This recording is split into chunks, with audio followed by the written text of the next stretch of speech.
I've known Brad Redding from Elevar for a long time, even like early days of Elevar, and so he's a really nice guy and was very willing. And once Popsicle kind of started becoming a thing, and there was a lot of news around them, I reached out to Noah, and we had some, just good dialogue. So, they seem like good dudes. So yeah, it was good. I just with that stuff, I want people to make their own conclusions. So I think it's better to have it like roundtable, like here, we're just going to put it all out there and like our takes, and then, let everyone kind of make their own decisions. So it's not like we're kind of angling people one way or another. But yeah, it was good. I mean, because it was good to hear from their take, because they see a lot of data and stuff that's going on. So yeah. What do you feel is like, so with the iOS 16 update, like what's the big, for anybody who maybe hasn't seen it, or the video chat you did, like what do you think are the biggest takeaways and things to be on the lookout for?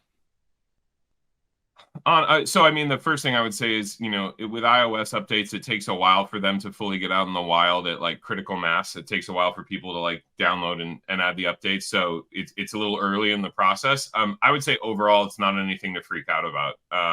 There's a lot of, I guess what I would say at this point is misinformation on Twitter about like, oh, advertisers are going to get, buckle up. It's not that.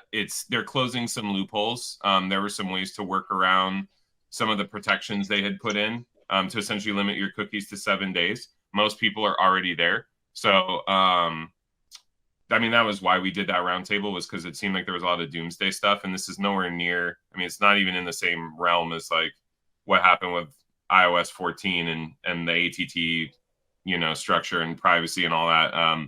This just closes some loopholes for some people who are actively trying to bypass it. So we're not expecting really advertisers to see much impact, if any at all.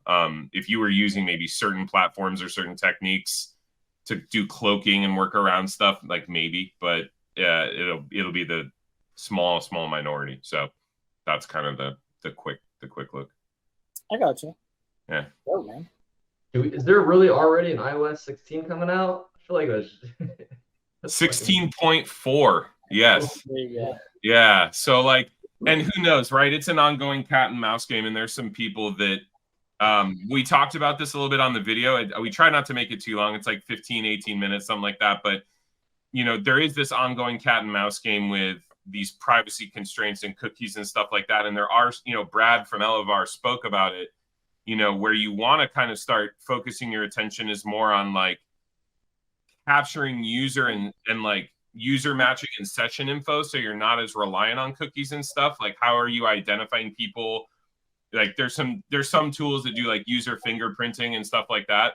That's where you probably want to have your eyes on it long term, as opposed to this kind of cat and mouse game where they release an update and you try to bypass it, and then there's another update, and it's like that's probably like zero party data and long term. Like that's kind of probably where the focus should be, and that's kind of what Brad from Elevar was outlining.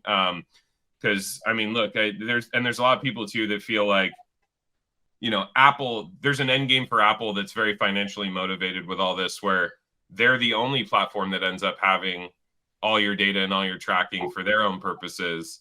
So, who knows where all that shakes out, but it's going to keep proceeding in this way, where they release an update and there's something else and we all freak out, and it's probably not that big of a deal. So, and now they're going to be one of the biggest banks out there, it looks like, with Goldman. So it's pretty interesting. That's a juicy interest rate on that savings account. I'll tell you what, I was like, oh man. So yeah. I think it was the push I needed to get one of those cards. I've been putting it off, and I just don't even care. But I'm like, it's not terrible having a couple different buckets. So it's a cool card too. I got one early on just to be a hype beast. Like it's a metal, like white credit card. It's kind of cool. It's like etched, your name is. It's like physically, it's a cool card. It's a credit card. It is super easy to manage it on the app. That's one of the benefits. But there's people that like, it's like with Facebook or Meta or whatever, they don't trust app. Like they're like, oh, great, now Apple gets all my financial data too. That's wonderful. Like, so, but yeah, I mean, they're doing some appealing stuff for sure.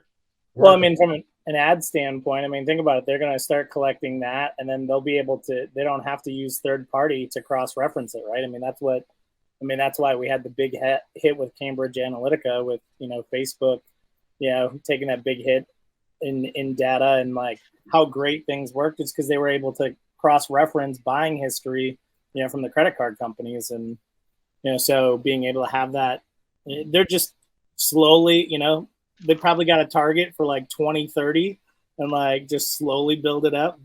And then they'll be the big player in, 2030, so to speak.